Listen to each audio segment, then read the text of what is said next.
होता मित्रों, मैं शासन में बैठा हूं, मुझे मालूम है इस प्रकार से रुपया इतनी तेजी से गिर नहीं सकता। अरे ये नेपाल का रुपया नहीं गिरता है, बांग्लादेश की करेंसी नहीं गिरती है, पाकिस्तान की करेंसी नहीं गिरती, श्रीलंका की करेंसी नहीं गिरती, क्या कारण है हिंदुस्तान का रुपया पतला होता जा रहा है? ये जवाब देना पड़ेगा आपको, देश आपसे जवाब मांग रहा है। डॉलर के मुकाबले हिंदुस्तान का रुपया आज ऐतिहासिक निचले स्तर पर है। आखिर इसका जिम्मेदार कौन है? हिंदुस्तान का रुपया आज एक ऐसे मोड़ पर खड़ा है जहां उसकी कीमत सिर्फ एक आर्थिक संकेत नहीं, बल्कि देश की नीतियों, प्राथमिकताओं और वर्तमान की सत्ता कार्यशैली का आईना बन चुका है। यह लगातार डॉलर के मुकाबले गिरता रुपया कोई आकस्मिक घटना नहीं है, बल्कि अनेक आर्थिक चूकों और विफलताओं का परिणाम है। और इस पर गंभीरता जताना हर उस नागरिक की जिम्मेदारी है जो राष्ट्र की आर्थिक स्वतंत्रता की कीमत समझता है। आखिर रुपया क्यों गिरता जा रहा है? जब किसी देश की मुद्रा गिरती है तो इसका सीधा अर्थ यह होता है कि देश की आर्थिक नीति पर भरोसा कम हो रहा है, विदेशी निवेश घट रहा है और सबसे बड़ा कि सरकार की नीतियां असरदार साबित नहीं हो रही हैं। आखिर क्यों? आज भारत का रुपया कई सालों में सबसे निचले स्तर पर है।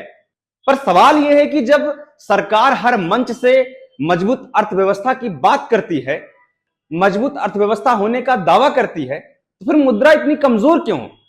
कहीं ऐसा तो नहीं सरकार का आत्ममुग्ध प्रचार बनाम जमीनी हकीकत कुछ और?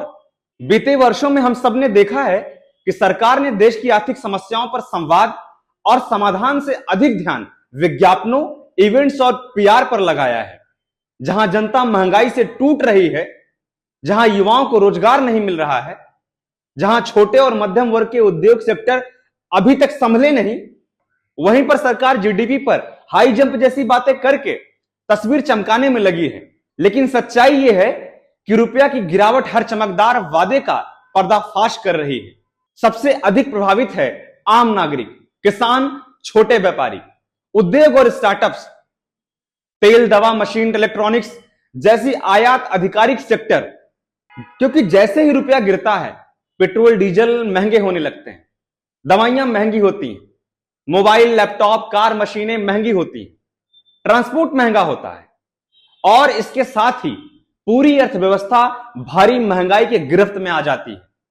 सरकार हमेशा इसे वैश्विक परिस्थिति बताकर बच निकलती है। लेकिन सवाल यह है, क्यों कुछ देशों की मुद्रा स्थिर और भारत की नहीं है? मूल कारण क्या है? कहीं नीतियों का खोखलापन तो नहीं? रुपए की गिरावट का असली कारण क्या है? थोड़ा इसको समझते हैं। अत्यधिक कर्ज और सरकारी खर्च का असंतुलन, बेरोजगारी और उत्पादन में गिरावट, निर्यात कमजोर, आयात भारी, निवेशकों का भारत की नीतियों पर भरोसा कम होना, अर्थव्यवस्था को संभालने वाले विशेषज्ञों की आवाज को दबा दी जाना।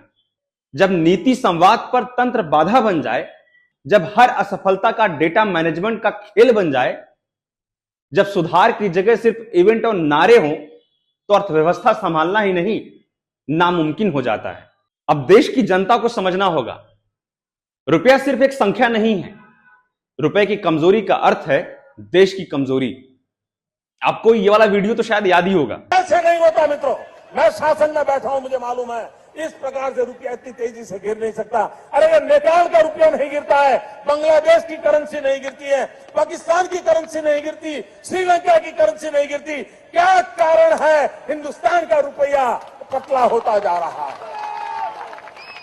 ये जवाब देना पड़ेगा आपको, देश आपसे जवाब मांग रहा है। रुपए की कमजोरी का अर्थ है देश की कमजोरी, आपकी बचत की कमजोरी, आपके भविष्य की कमजोरी। और जब राष्ट्र की नींव हिल रही हो, तब केवल नीतियां, भाषण और बड़े बड़े दावे अर्थव्यवस्था को नहीं बचा सकते। अब सवाल सरकार से, जवाबदेही कौन लेगा? सरकार हर मंच पर खुद को दुनिया की सबसे तेज अर्थव्यवस्था कहती है, पर क्या यह सच है? तो फिर हमारी मुद्रा दुनिया में सबसे कमजोर मुद्रा में शामिल क्यों होती जा रही है? क्या यह सरकार बताएगी? विदेशी निवेश क्यों कम हो रहा है? युवा रोजगार क्यों नहीं पा रहे हैं? महंगाई क्यों नहीं काबू में है? और सबसे बड़ा, रुपया लगातार क्यों टूट रहा है?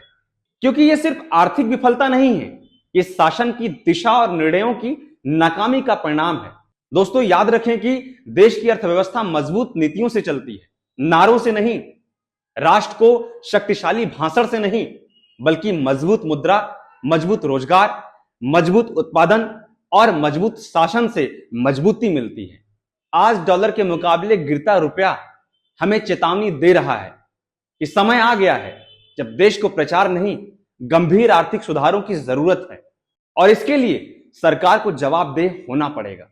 वर्तमान सरकार जब सत्ता में नहीं थी तब इनके वादे क्या थे?